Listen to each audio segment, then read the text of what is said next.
Kanchipuram వకుడా silks. నాణ్యత మా ప్రాధాన్యత. మదీనాగూడ, మియాపూర్, హైదరాబాద్ లో త్వరలో శుభారంభం.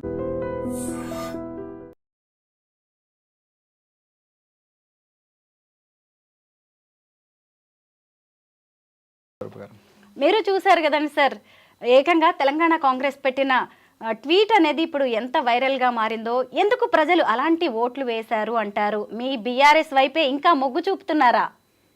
ఎప్పటికీ బీఆర్ఎస్ వైపే ఉంటారండి తెలంగాణ ప్రజలు. వాళ్ళు పాపం కాంగ్రెస్ ఇచ్చిన ఈ మోసపు హామీలు 420 420 హామీలు ఏవైతే ఉన్నాయో అవి చూసి కొంత మోసానికి గురయ్యారు, కానీ వెంటనే ఆ మోసం నుంచి తేరుకున్నారు. అందుకొరకే ఈరోజు కాంగ్రెస్ తెలంగాణ యూనిట్ ఇచ్చిన ఈ పోల్ ఏదైతే ట్విట్టర్ పోల్లో దాదాపు 1,00,000 మంది పార్టిసిపేట్ చేశారు. వాళ్ళు ఆ ప్రశ్నలు కూడా కొంత ఇండైరెక్ట్గా అడిగినారు. మీకు ఫామ్ హౌస్ పాలన కావాలన్నా, ప్రజల వద్దకు పాలన కావాలన్నా అంటే ఈ ప్రజల వద్దకు పాలనకు కేవలం 33% మాత్రమే ఓట్లు పడ్డాయి. ఫామ్ హౌస్ పాలన అని మీరు చెప్తున్న పాలన అవుతుందో ఆ పాలనకు 67% ఓట్లు పడ్డాయి. నిజానికి వాళ్ళు మీకు కేసీఆర్ గారి పాలన కావాలన్నా, రేవంత్ రెడ్డి గారి పాలన కావాలని అంటే కేసీఆర్ గారికి 99% ఓట్లు వచ్చిండేవి, రేవంత్ రెడ్డికి 1% ఓట్లు వచ్చిండేవి. అసలు రేవంత్ రెడ్డి గారికి కాంగ్రెస్కు ఈ తెలంగాణను పాలించే సత్తా ఉందని నేను అనుకోవడం లేదు. నిజంగా చెప్తున్నాను. వాళ్ళకు తెలంగాణ పోరాటం కానీ, తెలంగాణ చరిత్ర కానీ, తెలంగాణ సంస్కృతి కానీ దాని మీద వాళ్ళకి ఏమాత్రం అవగాహన లేదండి. నిజానికి తెలంగాణను అణిచివేసిందే కాంగ్రెస్ పార్టీ. 1948 నుంచి మరి ఆనాడు తెలంగాణ సాయుధ రైతాంగ పోరాటం కానీ, తర్వాత తెలంగాణ 1956లో వచ్చిన మరొక తెలంగాణ ఉద్యమం కానీ, 1969లో వచ్చిన ఒక మహోద్యమైన తెలంగాణ ఉద్యమం కానీ దాన్ని అణిచివేసి, 1971లో మళ్ళీ తెలంగాణ ఉద్యమాన్ని అణిచివేసి, 1995 నుంచి వస్తున్న ఉద్యమాలన్నిటి కూడా అణిచివేసి రకరకాల నకిలీ ఒడంబడికలను చేసి తెలంగాణ ప్రజలందరినీ కూడా అణిచివేసే ప్రయత్నం చేసింది కాంగ్రెస్ పార్టీ. తెలంగాణ ప్రత్యేక ఉద్యమానికి ఎప్పుడు కూడా కాంగ్రెస్ పార్టీ చేయలేదు. విధి లేక కేసీఆర్ గారి పోరాటాన్ని చూసి ఇదిగా మనం ఆపితే ఆగేది కాదు అని చెప్పి కాంగ్రెస్ పార్టీ 2014లో తెలంగాణ ఏదైతే పోరాటం వచ్చిందో తెలంగాణ ప్రజలు పోరాడి సాధించుకున్నారు. ఆ టైంలో కాంగ్రెస్ పార్టీ ఉన్నది, అందుకొరకు వాళ్ళ పార్టీ అధికారంలో ఉంది కాబట్టి తెలంగాణ అట్లా వచ్చింది.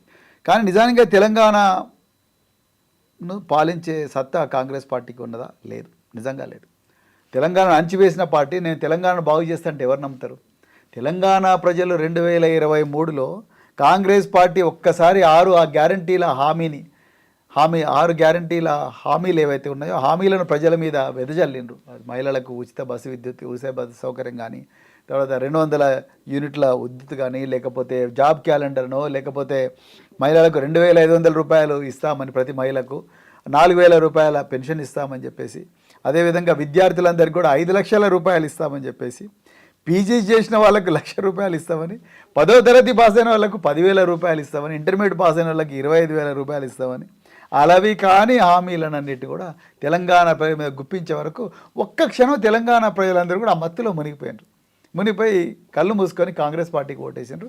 ఇవాళ ఒక నెల రోజుల లోపలనే వాళ్ళు రియలైజ్ అయినారు. ఇవాళ వాళ్ళు సంవత్సరం తర్వాత పోల్ పెట్టినారు. సంవత్సరం తర్వాత పోల్లో ఏం జరిగిందో మీ అందరికీ కూడా తెలుసు. మన కళ్ళ ముందరనే కనిపిస్తుంది ఈరోజు పోలు. 67% ఫామ్ హౌస్ పాలన కావాలన్నారు, 33% మరి ఈ ప్రజల వద్దకు పాలన అన్నారు. అదే కేసీఆర్ గారి పాలన, రేవంత్ రెడ్డి పాలన అంటే 99 వర్సెస్ 1 అయ్యండి. సార్, ఫోన్ ట్యాపింగ్, అలాగే కాళేశ్వరం అవినీతి, డ్రగ్స్ కేసు, ఇలా అనేక కేసుల్లో కేటీఆర్ గారి పేరు వినిపిస్తోంది. ఇక ఫార్ములా ఈ రేస్ కేసులో అయితే ఆయన అరెస్ట్ అవుతారు అని సీఎం వంటి వ్యక్తులే చెప్తున్నారు. అలాంటి టైంలో మీరు ఏకంగా రేవంత్ రెడ్డి మీద విచారణ జరపాలి ఈ కేసులో అంటూ కంప్లైంట్ ఇచ్చారు. ఎందుకలా? నిజంగా తెలంగాణ ప్రజలకు తెలవాల్సిన నిజం ఏంటంటే, నేను ఒక రాజకీయ నాయకుడిగా చెప్తలేనండి, ఒక మాజీ పోలీస్ అధికారిగా, ఎన్నో ఆర్థిక నేరాలు పరిశోధించిన ఒక అధికారిగా, అంతర్జాతీయ సంస్థల్లో పనిచేసిన యుద్ధ నేరాలను పరిశోధించిన అధికారిగా నేను చెప్తున్నా, రాజకీయాలకు అతీతంగా మాట్లాడుతున్నా.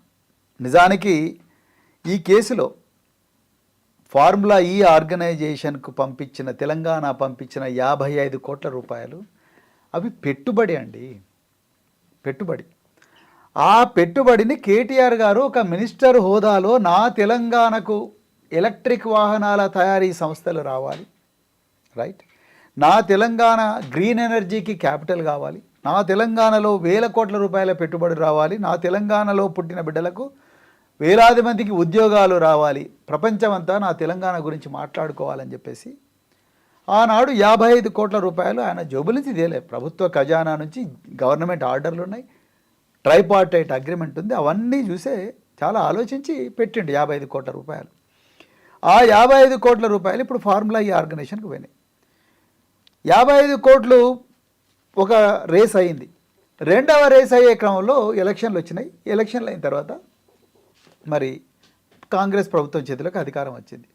నిజంగా కాంగ్రెస్ పార్టీ అధికారంకి వచ్చిన తర్వాత మొట్టమొదట చేయాల్సిన పని, మరి వాళ్ళు ఫార్ములా ఈ ఆర్గనైజేషన్ మళ్ళీ రెండవ రేసు పెట్టాలి కదా, ఇంకో మూడో రేసు పెట్టాలి కదా, నాలుగో రేసు పెట్టాలిగా, ఐదో రేసు పెట్టాలిగా, ఈ రేసులకు ఇంకా ఎన్ని పైసలు వాళ్ళకి ఇవ్వాల్సి ఉంది అని చెప్పేసి ఆ పైసలు ఎక్కడుంటే ఆ పైసలు తీసుకొచ్చి రేసులు కంటిన్యూ చేసి కేటీఆర్ గారి కన్నా ఇంకా మంచిగా చేయాల్సి ఉండే. అది చేయకుండా వాళ్ళు వచ్చిన వెంటనే ఎవరిని అడగకుండా రాత్రికి రాత్రి ఆ అగ్రిమెంట్ క్యాన్సిల్ చేసిండు. క్యాన్సిల్ చేసి సంవత్సరం తర్వాత, మీరు చూడండి, సంవత్సరం తర్వాత కేటీఆర్ గారే తప్పు చేసిండు అని చెప్పేసి పెట్టిండు. ప్రివెన్షన్ ఆఫ్ కరప్షన్ యాక్ట్ పెట్టిండు. నాకు అది ఆశ్చర్యంగా ఉంది. కరప్షన్ అని ఎప్పుడంటారంటే, మీకు ఒక సర్టిఫికేట్ కావాలండి, నేను ఒక గవర్నమెంట్ అధికారిని, చూడు స్వరూప గారు మీరు సర్టిఫికేట్ అడుగుతున్నారు, మీకు బర్త్ సర్టిఫికేట్ కావాలా, నా దగ్గర మీకు బర్త్ సర్టిఫికేట్ ఇచ్చే అధికారం ఉన్నది, కానీ మీరు నాకు 100 రూపాయల లంచం ఇస్తేనే మీకు బర్త్ సర్టిఫికేట్ ఇస్తాను. నేనంటే మీరు నాకు 100 రూపాయలు నాకో, నా గూగుల్ పే అకౌంట్కో, నా ఫోన్పే అకౌంట్కో, లేకపోతే నా టేబుల్ మీద 100 రూపాయలు పెడితేనో, లేకపోతే నేను ఇంకొక బినామీ పేరు చెప్తే, చూడయా మా ఆఫీస్ బయట ఒక పాన్ డబ్బా ఉంటుంది, ఆ పాన్ డబ్బాలో ఒక వ్యక్తి కూర్చుంటే ఆ వ్యక్తికి 100 రూపాయలు ఇవ్వు, ఆయన 100 రూపాయలు ఇచ్చిన వెంటనే నేను నీకు బర్త్ సర్టిఫికేట్ ఇస్తా స్వరూప అని చెప్పి నేనంటే అది కరప్షన్. మీకు సర్టిఫికేట్ కావాలి, నా దగ్గర సర్టిఫికేట్ ఇచ్చే అధికారం ఉంది, నేను మిమ్మల్ని డబ్బులు అడిగాను, మీరు నాకు డబ్బులు ఇచ్చారు, లేకపోతే నేను చెప్పిన వ్యక్తికి ఇచ్చారు, 100 రూపాయల నోటు ఉంది. అవినీతి నిరోధక శాఖ అధికారులు వచ్చి నా చేతులు కడుగుతారు, మీ చేతులు కడుగుతారు, ఆ నాఫ్తలిన్ బాటిల్స్ పింక్ కలర్లో ఉండే ద్రావణం వస్తుంది, అదేవిధంగా 100 రూపాయల నోటును సీజ్ చేస్తారు. అది అవినీతి, కరెక్ట్, చట్ట ప్రకారం. ఇక్కడ జరిగింది ఏంటండి, కేటీఆర్ గారు ఓపెన్గా చెప్తున్నారు, అయ్యా నేను మినిస్టర్ హోదాలో ఈ రాష్ట్రానికి ఎలక్ట్రిక్ వెహికల్ తయారు కావాలి, గ్రీన్ ఎనర్జీ రావాలి, ఈ రాష్ట్రానికి 1000 కోట్ల పెట్టుబడులు రావాలి, 1000 ఉద్యోగాలు రావాలని నేనే 55 కోట్లు పంపించిన. నేను ప్రభుత్వ అధికారుల పర్మిషన్ తీసుకొని పంపించాను, వాళ్ళకి చెప్పమంటే నేనే చెప్పిన వాళ్ళకు, వాళ్ళు ఇండియన్ ఓవర్సీస్ బ్యాంకులో ఉండే హెచ్ఎండి అకౌంట్ నుంచి ఫార్ములా ఈకి పంపించారు. రెండవది, ఫార్ములా ఈ వాడేమంటున్నాడు, అయ్యా కేటీఆర్ గారు పంపించిన 55 కోట్ల రూపాయలు నా దగ్గరనే ఉన్నాయి, కానీ రెండవ రేసు నడిపించాలంటే ఇంకా మీరు ఎక్కువగా పైసలు ఇవ్వాలి, ఈ 55 కోట్లు సరిపోవని వాళ్ళు అంటున్నారు. అంటే ఈ పంపించినాయన నేనే పంపించినా అని చెప్తున్నాడు, తీసుకున్నాయన నేనే చెప్తున్నాడు, నేను తీసుకున్నాను చెప్తున్నాను. కరప్షన్ ఎక్కడ ఉన్నదండి, ఇంకా ఎక్కువ డబ్బులు కావాలని ఆయన అడుగుతున్నాడు. నువ్వు అగ్రిమెంట్ను రివైజ్ చేసుకోవాలి, లేకపోతే అగ్రిమెంట్ ప్రకారం ఎక్కువ డబ్బులు పంపించాలి. అవి పంపించకుండా నువ్వు ఏవో తిన్నావంటాడు. దానకిషోర్ అని ప్రిన్సిపల్ సెక్రటరీ మున్సిపల్ అడ్మినిస్ట్రేషన్ ఇచ్చిన కంప్లైంట్లో అవినీతి నిరోధక శాఖకు ఎక్కడ కూడా ఆయన ఈ డబ్బులు కేటీఆర్ తిన్నాడని చెప్తలేడు. మీరు ఆయన దగ్గరకు పంపించాల్సి ఉండే, క్యాబినెట్కి పంపించాల్సి ఉండే, లేకపోతే మీరు రిజర్వ్ బ్యాంక్ ఆఫ్ ఇండియాని అడగాల్సి ఉండే, ఎలక్షన్లు జరిగే టైంలో మీరు ఏమైనా పంపించిండ్రు, అవన్నీ కూడా కోడిగుడ్డు మీద ఈకలు పీకడం లాంటివి. నిజానికి అలా తెలంగాణకు నష్టం జరిగింది కేటీఆర్ గారు పంపించిన 55 కోట్ల ద్వారా కాదు. రేవంత్ రెడ్డి గారు అనాలోచితంగా కక్షపూరితంగా ప్రతీకారేచ్ఛతోని రాత్రికి రాత్రే రద్దు చేసింది కాబట్టి అగ్రిమెంటు 55 కోట్ల రూపాయల నష్టం కాదు, వేలాది కోట్ల రూపాయల నష్టం జరిగింది తెలంగాణకు, వేలాది ఉద్యోగాలు పోయినాయి. మీరు ఒక్కసారి ఆలోచించండి. ఇలా మనం వాడే ఎలక్ట్రిక్ వాహనాలన్నీ కూడా ఎక్కడి నుంచి వస్తున్నాయి? బ్యాటరీస్ చైనా నుంచో ఇంకెక్కడి నుంచో వస్తున్నాయి. ఇలా ఎలక్ట్రిక్ వాహనాలు అంటేనే మనకు ఫస్ట్ గుర్తుకొచ్చేది చైనా, లేకపోతే అమెరికా, లేకపోతే ఇంకేవో. ఒకవేళ కేటీఆర్ గారి ప్లాన్ నిజంగా సక్సెస్ఫుల్ అయి ఉంటుంటే మనకు తెలంగాణ, మేడ్ ఇన్ తెలంగాణ అనేది ఎలక్ట్రిక్ వాహనాల్లో ఒక బ్రాండ్గా మిగిలిపోయి ఉండేది. ఇలా ఏముందండి, ఎక్కడ లేదుగా, అది పోయింది, ఆ కళ అనేది కరిగిపోయింది. సో నేను ఏమన్నానంటే, అయ్యా రేవంత్ రెడ్డి గారు, మీరు డిసెంబర్ 6, 2023 నాడు మీరు ఎల్బీ స్టేడియంలో వేలాది మంది సమక్షంలో, గవర్నర్ గారి సమక్షంలో రేవంత్ రెడ్డి అనే నేను రాజ్యాంగబద్ధంగా భయము ప్రతీకారం లేకుండా రాగద్వేషాలకు అతీతంగా పాలన చేస్తాను అని చెప్పి రాజ్యాంగంలో ఉండే షెడ్యూల్ 3లో ఉండే పదవీ స్వీకార ప్రమాణం చేసిండ్రు. రాజ్యాంగం చేతులు పెట్టి చేసిండ్రు. రాజ్యాంగంలో షెడ్యూల్ 3లో ఈ ప్రమాణం ఉంది. రాగద్వేషాలకు అతీతంగా భయము ప్రతీకారం లేకుండా రాజ్యాంగబద్ధంగా పాలన చేస్తానని చేసిండ్రు. ఇవాళ మీరు చేస్తున్నది ఏంటండి? మీరు ముఖ్యమంత్రి అయ్యిండ్రు. ముఖ్యమంత్రి అయిన వెంటనే మొట్టమొదట మీరు చేసింది ఈ ఫార్ములా రద్దు చేసిండ్రు. దానివల్ల ఎవరికి నష్టం? 55 కోట్ల రూపాయల పెట్టుబడి అక్కడ ఇంగ్లాండ్లో ఇరికిపోయింది. నాకు రావాల్సిన రేసులు రాలేదు. రేసులు రావడం లేదు కాబట్టి ఈ తెలంగాణ ఇజ్జత్ అంతా పోయింది. అందరి మధ్యలో ఈ దేశం యొక్క ఇజ్జత్ పోయింది. అరే తెలంగాణలో ఒక్క పైసా పెట్టుబడి పెట్టినా, ఏ కార్యక్రమాలు చేసినా కూడా మన మీద కేసులు పెడతారా బాబు, బతికుంటే బలిసాకు తినొచ్చు కానీ తెలంగాణకు మాత్రం పోవద్దు అని చెప్పేసి ఎలక్ట్రిక్ వాహనాల తయారీదారులందరూ కూడా వణుకుతూ మాకు తెలంగాణ వద్దు బాబు, మీరు ఏమైనా చేసుకోండి అన్నారు. పక్కన కర్ణాటక, అదే కాంగ్రెస్ పార్టీ అధికారం ఉందని కర్ణాటక, వాళ్ళు మరి వెహికల్ రేసులు చేస్తున్నారు. గుజరాత్ నరేంద్ర మోడీ గారు గిఫ్ట్ సిటీ అనే దాంట్లో $1.4 బిలియన్ ఇన్వెస్ట్ చేస్తూ ఉన్నారు. ఈ యోగి ఆదిత్యనాథ్ గారు ఉత్తరప్రదేశ్లో వాళ్ళు ఫార్ములా ఈ రేసులు వాళ్ళు కండక్ట్ చేస్తూ ఉన్నారు. తెలంగాణకు రావాల్సిన రేసులన్నీ రేవంత్ రెడ్డి మూర్ఖత్వం వల్ల వేరే రాష్ట్రాలకు పోయినాయి. ఎవరికి నష్టం? మా తెలంగాణ బిడ్డలకు నష్టం. నువ్వు ఒక ముఖ్యమంత్రిగా ప్రజల విశ్వాసం, ప్రజలు నేను నమ్మించారు. మీరు తిరుపతి పోతున్నారండి, మీరు ఢిల్లీ పోతున్నారు, తిరుపతి పోతున్నారు. మేము పక్కింట్లో మా కుటుంబం అద్దెకు ఉంటుంది, బాబు మేము ఢిల్లీ పోతున్నాం, దయచేసి ఈ తాళం చేతులు మీ దగ్గర పెట్టుకోండి, రైట్, మా ఇంట్లో కొంత బంగారం ఉన్నది, దయచేసి జాగ్రత్తగా చూసుకోండి అని మీరు నాకు తాళం చేతులు ఇచ్చిపోయారు, రైట్. సో లేకపోతే మా ఇల్లు మేము అమెరికా పోతున్నాం, మా ఇంటిని ఎవరికైనా అద్దెకి ఇవ్వండి, కొంత రెంట్ వస్తే ఆ కరెంటు బిల్ కట్టండి, వాటర్ బిల్ కట్టండి, మాకేమైనా మిగతా పైసలు పంపించండి, మీరు అమెరికా వెళ్ళిపోయారు. మీరు అమెరికా పోయిన తర్వాత మీ ఇంటిని మీకు తెలియకుండా దొంగ డాక్యుమెంట్స్ సృష్టించి నా పేరు మీద చేసుకుంటే మీరా నేరస్తులు? నేను కదా. అంటే మీరు నన్ను నమ్మిచ్చారు. నమ్మిచ్చినప్పుడు మీ ఇంటి నా పేరు మీద రాసుకుంటే తప్పు ఎవరు చేశారు? నేను చేశాను. అద్దె ఇస్తాడేమో అని చెప్పి మీరు నాకు ఇల్లు ఇచ్చారు. నేను ఆ ఇల్లే నాది, అసలు వీళ్ళది ఇల్లు కాదని చెప్పి నేను పత్రికల్లో డాక్యుమెంట్స్ సృష్టించి నేను కోర్టుకు పోయాను. ఎగ్జాక్ట్ అదే జరిగింది ఇక్కడ. కేటీఆర్ గారు ఒక విత్తనం వేశారు, ఒక రోడ్డు పక్కన ఒక చెట్టు నాటి విత్తనం వేశారు. విత్తనం వేసి ఒక మహావృక్షంగా మారుతుంది. ఇది రేపొద్దున నీడ ఇస్తుంది, దీని నుంచి పళ్ళు వస్తాయి, ఆకలి ఉన్న వాళ్ళు, దాహం ఉన్న వాళ్ళు, అలసిపోయిన వాళ్ళు దీని కింద నీడ కూర్చుంటారు. అదేవిధంగా దీని నుంచి పళ్ళు వస్తే పిల్లలు రాళ్ళేసి పళ్ళు తీసుకొని తింటారు అని చెప్పి ఆయన వేశాడు. రేవంత్ రెడ్డి తర్వాత వచ్చిండు.